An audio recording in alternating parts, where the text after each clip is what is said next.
देखिए, महाराष्ट्र और झारखंड के विधानसभा चुनाव आज संपन्न हो गए।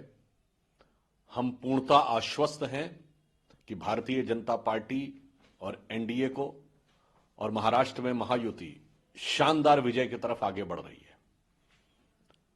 और जो अन्य उपचुनाव थे उनमें भी भारतीय जनता पार्टी शानदार प्रदर्शन कर रही है। उत्तर प्रदेश की जिन 9 सीटों पे चुनाव है, हम यह विश्वास के साथ कह सकते हैं कि मतदान के बाद जो जानकारियां मिली हैं, सभी कयासों से कहीं आगे जाते हुए अभूतपूर्व ढंग से निर्णायक जनादेश इन उपचुनावों में भारतीय जनता पार्टी के पक्ष में आने जा रहा है।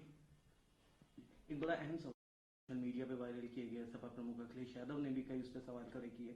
कैसे देखते हैं इन सारी चीजों को, जिस तरह से उन्होंने बताया कि वोटर जो हमारे हैं उनको वोट नहीं डालने दिया गया, इस तरह की तमाम मुझे लगता है कि उन्होंने जिस प्रकार की बातें 1-2 दिन पहले ही कहनी शुरू कर दी थी, अर्थात वोटर आईडी कार्ड के अनुसार पहचान किए बगैर वोट डलवाने का जो प्रयास था, यह दर्शाता है कि कुछ न कुछ उनके इरादे ऐसे थे कि जिसके लिए वो कहा जा सकता ना, पर्दे में रहने दो, पर्दा ना उठाओ, पर्दा जो उठ गया तो भेद खुल जाएगा।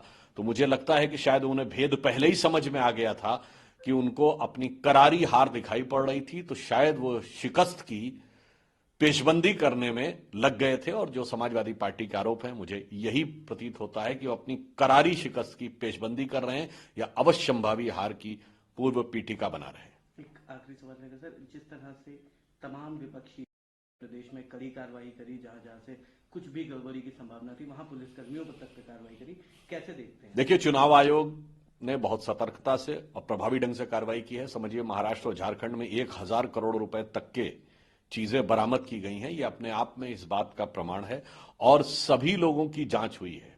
आपने देखा कि उद्धव ठाकरे जी ने आरोप लगाया था, परंतु नितिन गडकरी जी, फडणवीस जी, मुख्यमंत्री वहां के शिंदे जी, हमारे राष्ट्रीय अध्यक्ष नड्डा जी, गृह मंत्री अमित शाह जी, सबके बारे में, सबके वाहनों की चेकिंग हुई। तो मुझे लगता है चुनाव आयोग ने जो कार्य किया है उसे ईमानदारी से स्वीकार करना चाहिए। यदि कोई इस प्रकार का आक्षेप लगाता है तो इसका अर्थ होता है कि वो अपनी पराजय के कोई ना कोई बहाने ढूंढ रहा है। एक और बोलना है,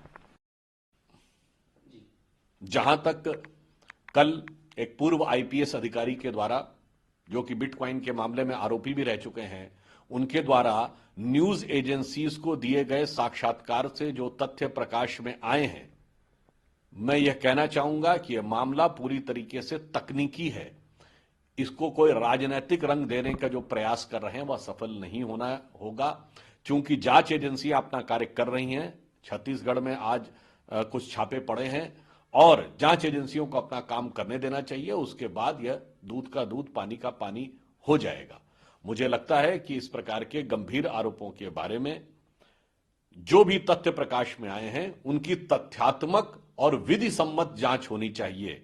इसको लेकर यदि कोई राजनीतिक मुद्दा बनाना चाहता है तो मुझे लगता है कि वह जांच को भटकाने या दबाव में लेने, अथवा जो विसिल ब्लोवर्स हैं, अर्थात जिन्होंने इस विषय को उठाया है, उनको दबाव में लेने का यह प्रयास